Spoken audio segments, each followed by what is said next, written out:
NC State family, it's time for an honest look at your sports world.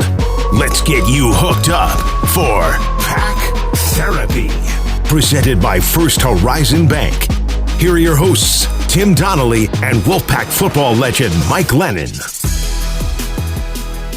Welcome into another edition of Pack Therapy. I'm Tim Donnelly, co-host Mike Glennon, NC State legend, longtime NFL quarterback. And there are certain pods where the Pack Therapy name feels a bit more apt, where we need to get together and talk through some things, and you need to vent, and you need to get some things off your chest. 23 for Virginia Tech, 21 for NC State. It was a home night game. It was a couple weeks after Virginia Tech fired their coach.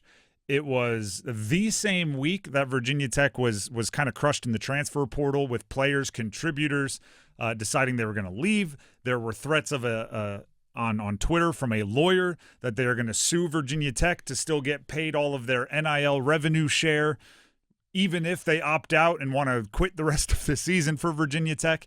And then they came into Raleigh and got the win over an NC State team that frankly lacked juice.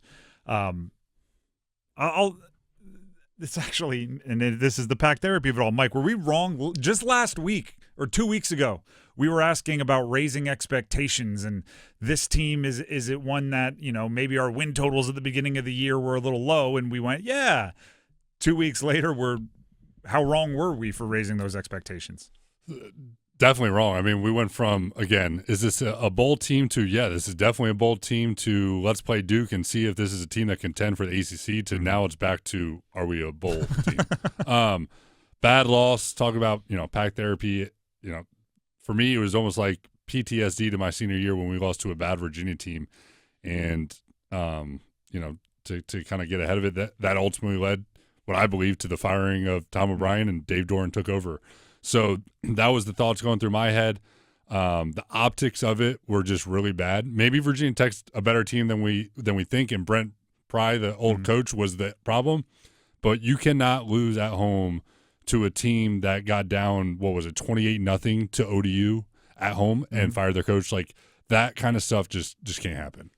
You bring up the similarities. I wasn't expecting to go here, but I mean, the worst place in the world is a locker room after a loss. But that you brought up the implications kind of program wide.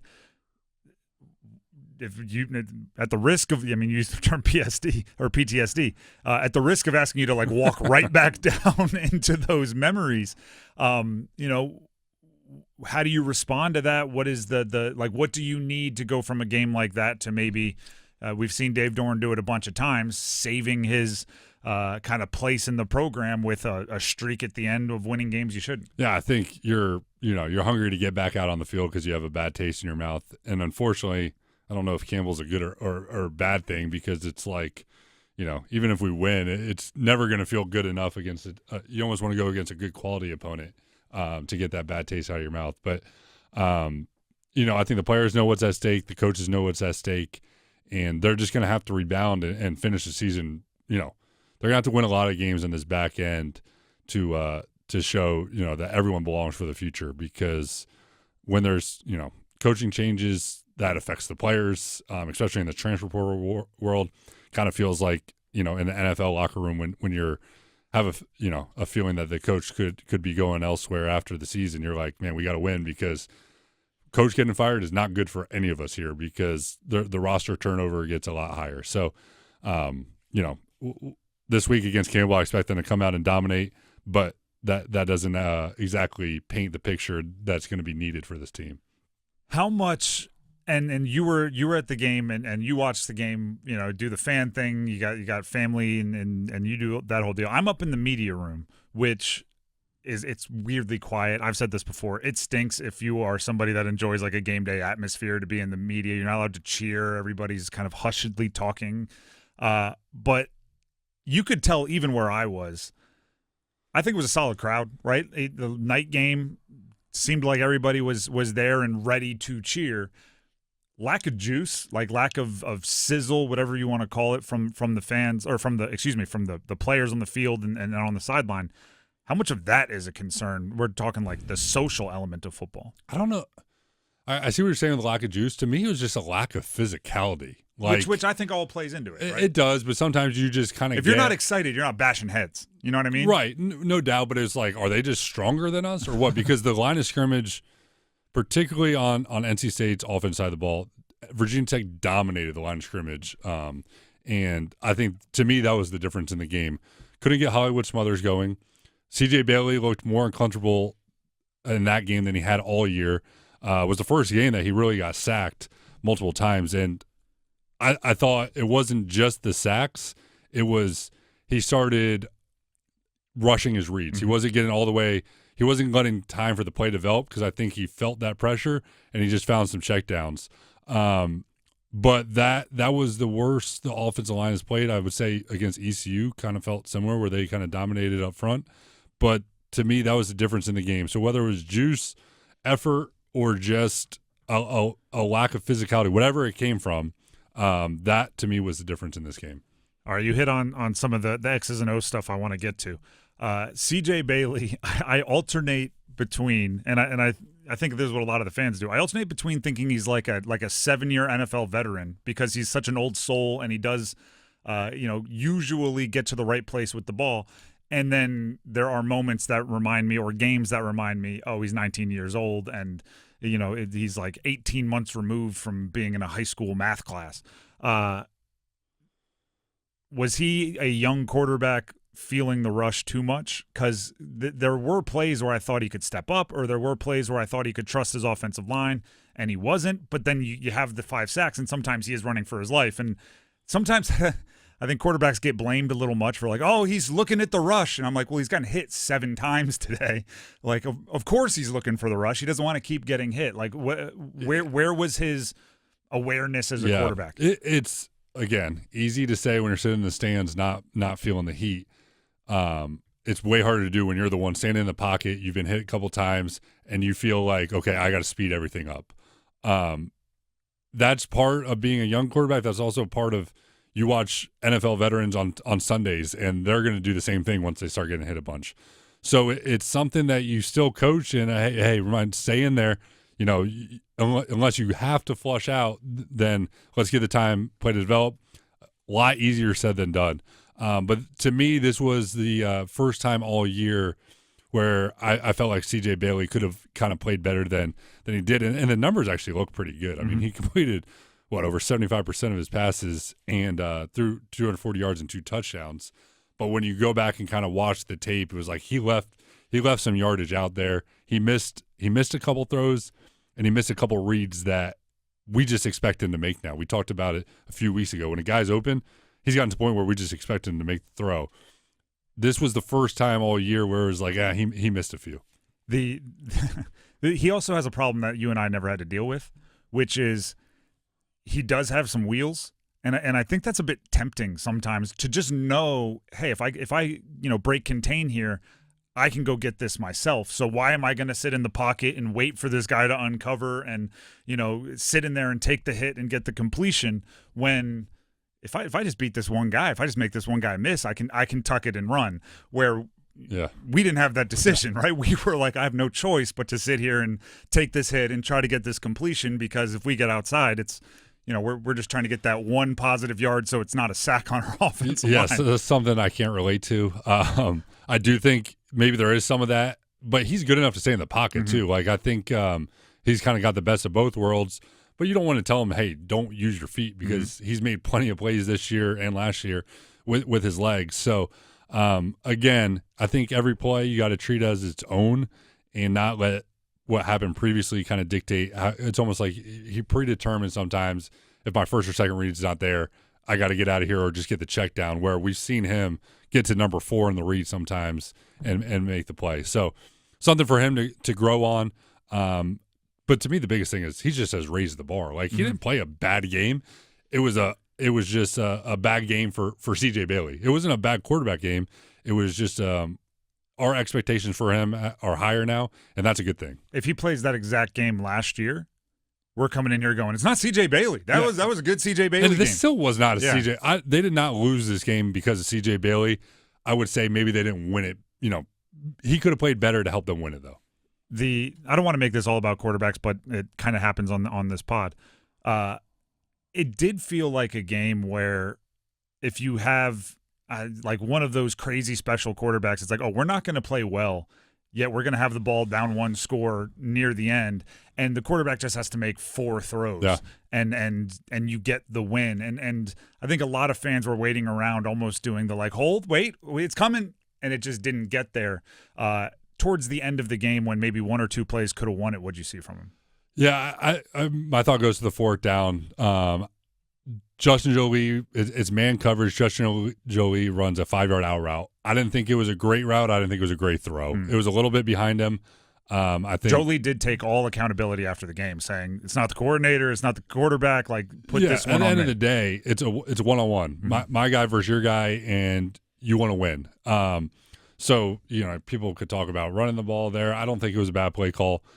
Justin Jolie, arguably your best player, who made a bunch of plays in that game.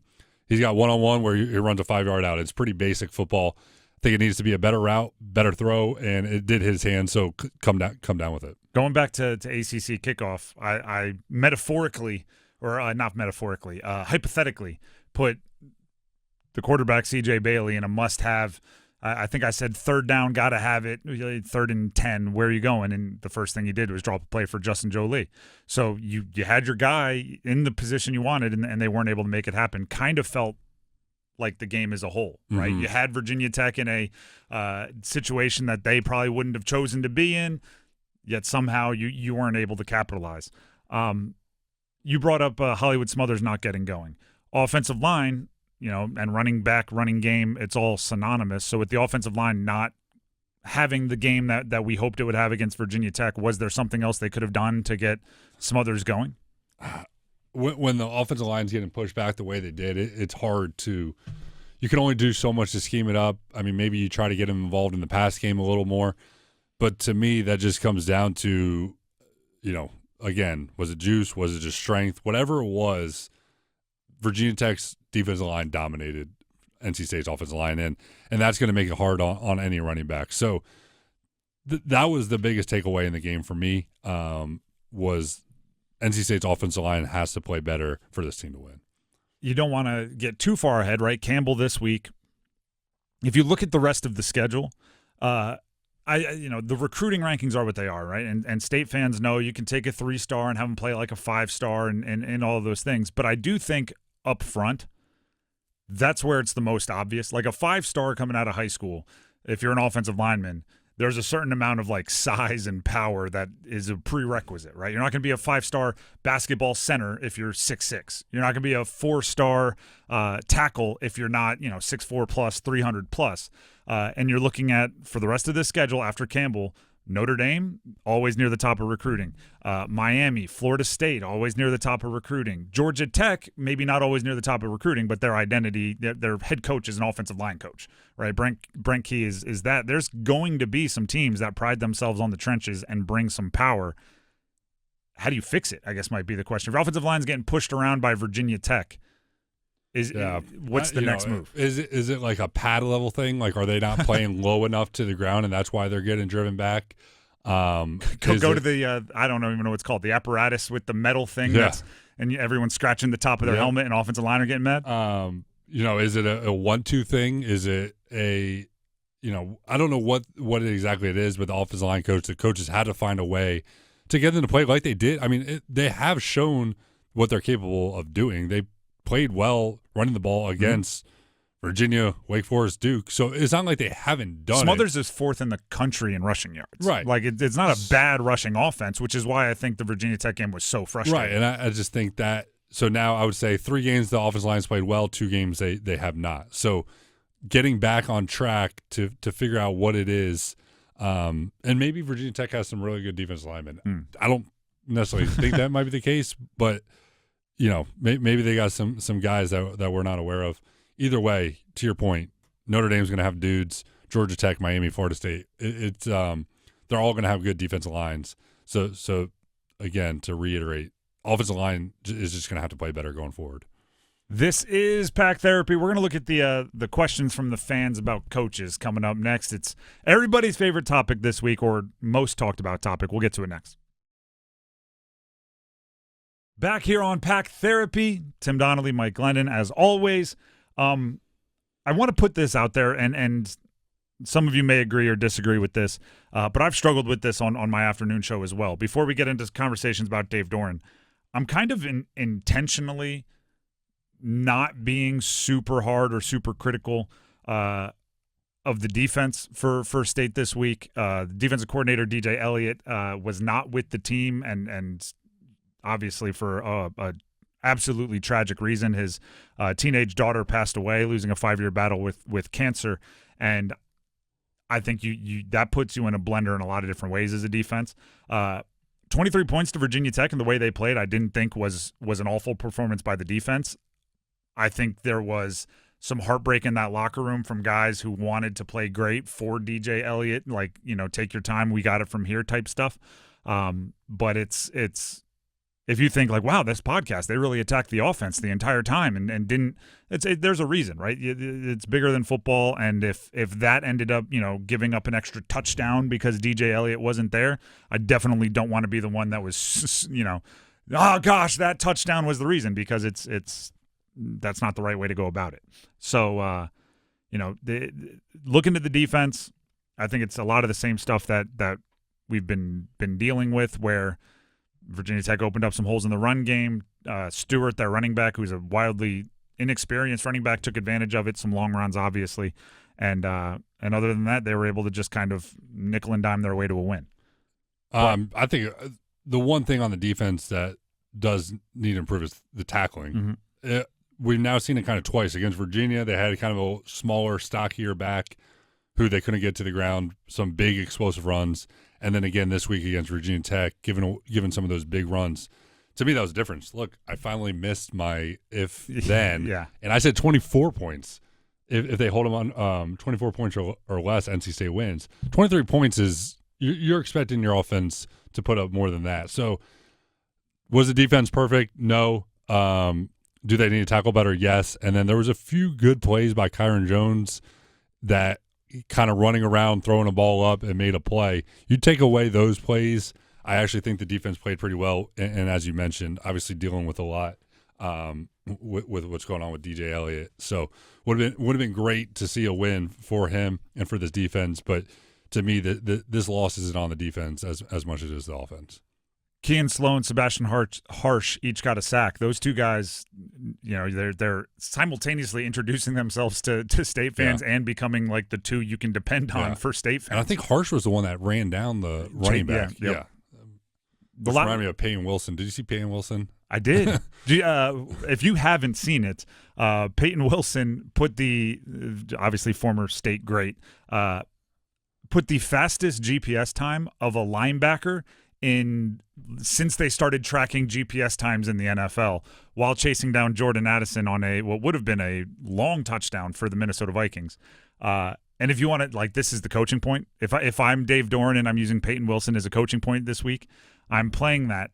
And the irony of it all is Peyton, I'm pretty sure, you don't know the scheme completely, I'm pretty sure he was involved in a miscommunication that gave up the touchdown on the next play. So the instinct is to say he ran 80 yards chasing down Jordan Addison at full speed for nothing, because then he gave the touchdown. But that game came down to the last couple of seconds. Yeah. And that tackle took about 40 seconds off the game clock. And one of those seconds may have been the difference between the Vikings being able to get the win and the Steelers getting the win. So it's the little things. You never know which play is going to be the one that comes down. And I'm sure there's a ton of those in the Virginia Tech game for State, where it's like you lost by 2. If you would have made this one play 1% better in the second quarter, who knows how the entire game changes. So a little coaching point there. If I were, that's like if I'm a middle school coach, right? And you need your little pregame speech. I'm using Peyton Wilson, who, by the way, CJ Bailey's now wearing a honoring Peyton Wilson patch on his jersey because he wears number 11. I don't know. It's kind of weird. It just seemed like the patch is usually for in remembrance of something. Well, they do it now so they don't when they retire their jerseys, so people can still wear it. I think CJ wore it last year because he was 16 last year, right? So he had the Russell. Oh, he had Russells on there. I didn't know that. I don't know. That's a weird move for me. You could retire the jersey, maybe without retiring the number, like put in the Ring of Honor. Anyway, we could have that conversation another day. Here on Pack Therapy, let's dive into what, I open up the phone lines on Mondays on my afternoon show, which check it out, 99.9 The Fan, The Drive. If you have something you want to sound off on, call in. We open the phones up Mondays, 4:15. There were two overwhelming thoughts that were brought to me by the listeners when we opened up the phones, and both of them could be described with, it's time for Dave to go. One was Dave Canales of the Panthers. One was Dave Doran of State. Are fans right? And I know you'll never call for a job because you're a good person and you have to interact with these people. But are fans like within their rights to think a change of leadership or a voice at the top is what's necessary? Well, I mean, I get why fans would want to change. It has been 13 years. Yep. And I've top said 5 all longest along, tenured coach in college football. We're second in the ACC. Like he's raised the bar, and that's me saying it from who was the quarterback of the last. I was the last quarterback to play for someone other than Dave Doran here. So, it almost hurts me to say that I wasn't as good as what I think Dave Doran has done for this program. With that being said, I could see why fans may want to change just because we haven't completely gotten over the hump. Now, do I think the coach is as important as money? No, I think you look around the country and the teams that spend the most are typically the ones that are the best, and money is probably more important than ever. You see what Virginia Tech, they fire their coach, all of a sudden they get $50 million more invested into their program. So per year, whether it's Dave as the coach or someone new, the money is going to be the thing that matters the most. And if Dave is a coach and we get $50 million more a year, yeah, I expect a better program. If there's a new coach and the money stays the same, I don't know if that is going to move the needle. And we see what happened at Virginia Tech. We see what Oklahoma State. You just kind of go around the country, and teams that have been good for a while back in the kind of 2000s, 2010s, they make a change and it doesn't always work. So, we'll see how the rest of the season goes and what they decide to do after it. The irony of you bringing up like you were the last quarterback to play for obviously TOB before Doran, I actually think the most logical complaint for the fans is similar to what I think ended up being the downfall of TOB and Tom O'Brien, and could be the thing that ultimately makes Dave Doran either have to finish ridiculously strong here or face the music a bit, which is when it's super duper obvious that there is talent on the roster that is a level above what the results are in wins and losses. And there's always the Virginia Tech game, right? There's always that game that holds you back from whatever the top level is or the next level is. It's really hard to justify that as a fan and as a program. Tom O'Brien went straight from Russell Wilson to you. That's two guys that combined for 30 years and counting in the NFL, or almost 30 years in the NFL at quarterback. If you're not getting a certain level of success with that, and TJ Graham, who's a high pick, and some defensive players that were high picks, and all of these other things, you're going to have to answer for that. And the Virginia Tech game, the most frustrating part about it for me wasn't like, a missed tackle, wasn't, Hollywood Smothers couldn't get going. It was through the first month, you've put enough on tape to show us there's some dudes here, right? There's some guys. I expect Hollywood Smothers to be a pro. I expect C.J. Bailey to be a pro. I wouldn't be surprised if a handful of the defensive players individually end up doing something, not first-round pick, but find their way onto the next level. You look at guys in the pros now, right? We're talking about the Peyton Wilsons. We're talking about some other guys that are making it happen. I'm not sure the end result, meaning win-loss record, you are what your record says you are, adds up to the talent that you've had on the roster, and it's really hard to reconcile that as a fan. I agree, but I think it's because we almost have tunnel vision of NC State. I think if you were to go around program to program, you would probably say the same thing about, almost every ACC program puts guys into the NFL. Look, now he got fired, but look what Mac Brown. I mean, he had Sam Howell, he had Drake May, and you probably say, well, they should have been better.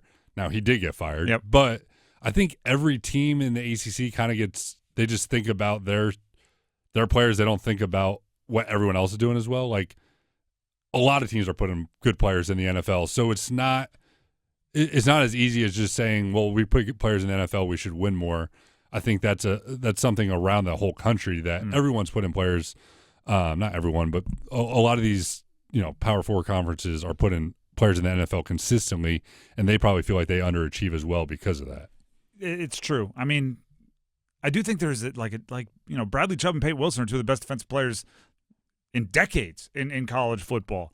The amount of NFL quarterbacks that have come out of state this century is, they did it just because I was up in the media booth and you see the broadcast. They do every single state game. You see it, right? They go from Phillip Rivers to Russ to you to Finley to Brissett, and then they end with the shot of the Roman Gabriel name around the stadium. Like they do the coming out of commercial break. Like they do it every single time, and like that's a better headlining class than say, really any like if you look around the ACC, does Miami crank them out? Florida State, yes. But that's a better headlining class than, pretty much anyone else. I think, again, I haven't been an NC State fan my whole life, but, came here in 2008, so we're coming on almost 20 years of being an NC State fan. And I think that's got to be almost the most depressing part of being a State fan is the amount of quarterbacks we've put through.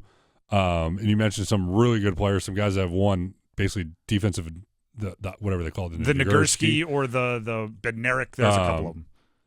That and not much to show for it is definitely the most. And it's like, so is it coaching or is it just like the resources? Now you're like a full blown State fan. You're going are we cursed? I'm not saying we're cursed. I'm just saying it's like, is a coach really going to get you, a different coach really going to get you over the hump? Or is it does it just come down to resources? And other schools have more resources and you almost have to catch lightning in a bottle 1 year for a program like State to really, win it all. And I'm not saying national championship, but to even win an ACC championship, does everything just have to go your way? Injuries, luck, all of it to make that realistic? Because you look at the ACC over the past 2 decades. Who's won the ACC outside of Clemson and Florida State? There was a Pitt year, I think. Right? But we're talking about a really. And maybe that's when the stars align and everything and went its way. So, I think there might have been a Wake Forest year. Was Sam Hartman? No, they made it to the championship. I think you might be going back all the way to like Riley Skinner. Yeah. Same. Either way, they both got good hair. It's a hard thing to do, but I understand why State fans want to get over that hump, and as we've talked about before on the show, it's kind of like in college football now, you're either a have or you're a have not. If you're either in the college football playoff discussion or you're not. And I understand why fans want to be included in that, because if you're not, it's like, what are we even playing for? A Pop-Tart Bowl versus the bowl they went to last year. Is there really a difference? No. This is the point that's, I think, important, and then we'll move on to Campbell. I think one of the most important parts is I think you can be upset when realistic expectations are not met, and then you're hoping for something beyond realistic expectations to be achieved, which is why I think this week's kind of anger and outrage makes sense. I think it was a realistic expectation that based on what Virginia Tech had going on, you won that game, and I think it was a realistic expectation that you kind of dirtied them, right? That you punched them in the mouth based on where they were and where you were in your seasons. Realistic expectations for State as a program, I don't think it's, I did just bring up the ACC champions. Clemson, Florida State, Clemson, I'm going in reverse order. There was the Pittsburgh year. Then 7 straight Clemsons, Florida State, Clemson, Virginia Tech, Georgia Tech, and now we're back to when I was in high school. So, that's what it is. I don't think you're going to throw State, as it currently sits, into the Clemson, Florida State, like, hey, every other year we expect to win. Making an ACC championship game once every 5 years, I don't know if that's a wholly unrealistic expectation. So if you're not achieving that, I think the little bit of outrage is acceptable. Just realistic expectations, right? And I'm not if they're playing number one in the country, realistically with their roster now, I wouldn't expect to win. If you lose that one and you lose it close, outrage doesn't make sense. You lose to Virginia Tech the way you did, and it's close, outrage makes a little bit more sense. Campbell this week, how much can that fix things? We'll answer that one coming up next here on Pack Therapy. Back on Pack Therapy, where I don't know if I've seen a team in need of a win as much as State right now, following the comeback loss against Duke, and then the kind of death by 1,000 paper cuts loss against Virginia Tech. Luckily, or maybe it's not a big enough trophy to really change things. Campbell this week at home, how much can that fix things for State? To me, it's just about getting back to dominating the line of scrimmage. Like this, physically, NC State's offensive line is going to be better than Campbell. And it's like everyone in the stadium should know that this is, we're the bully, and we are absolutely – almost makes me think of like the blind side, driving those tough guys out of bounds. And then on defensively, it's about tackling. Like we are going to make sure every tackle is a good form tackle, and they're feeling our hits, and we're just the more physical team. So the two things that NC State struggled with the most, they should be able to do this week, and that's both comes from a physicality standpoint. So I expect NC State to come out and dominate this game. I wanted that feeling going into the Virginia Tech game. I wanted them to win the toss, ask for the ball, and go get a aggressive 7 to start. All right, don't do it against Virginia Tech. Is Campbell just like, it's like weightlifting, right? Like, all right, you went for the 315, didn't get it. Let's take off the plate. Let's put on some 25s. Let's make sure you get this one. Is it just like they need to almost work on their killer instinct? So let's give you somebody that's killable. I think so. Yes, it's like this is a 1 in 4.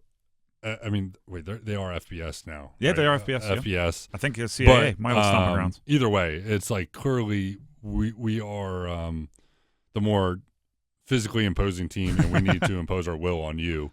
And it's like almost like, sorry guys, you guys are unfortunately the next ones up that we just had a bad loss where we just got out physical. So you guys are going to be the ones that pay the price. So it looks like Campbell's lost a couple close ones, but not exactly a murderer's row. They lost by double digits to Rhode Island, by 53 to ECU. Smoked by ECU. Close loss to Furman. Close loss in double overtime to the Bryant Bulldogs. No, they won against Bryant. Won by 2 in double overtime to the Bryant Bulldogs, and then a one-score loss to Western Carolina. As somebody that played FCS football, there's some good FCS teams, but if you get beyond the top of the top in the FCS, it lowers quickly without being too mean. So the Campbell game should be a get-right game, should be a game where vibes are high, and they need that. We opened this pod talking about social elements. How much can just what hopefully is the starters don't play the fourth quarter win against Campbell, how much socially good can that do for a squad? Yeah, I think it at least gets you, feeling good again to get a win and, get ready. It is just a get-right game to get ready for Notre Dame the following week. So, these games can always be fun because, hopefully the backups are getting in and it's kind of their chance to shine. And, again, it is kind of a vibes game, but, you still got to show up because if you come out and you make this a close game, then panic mode starts to set in a little bit. So can't be looking too much forward to Notre Dame, but if this is a close game through multiple quarters, then we kind of got bigger issues on our hand. If last question here before we move to our if-then statement.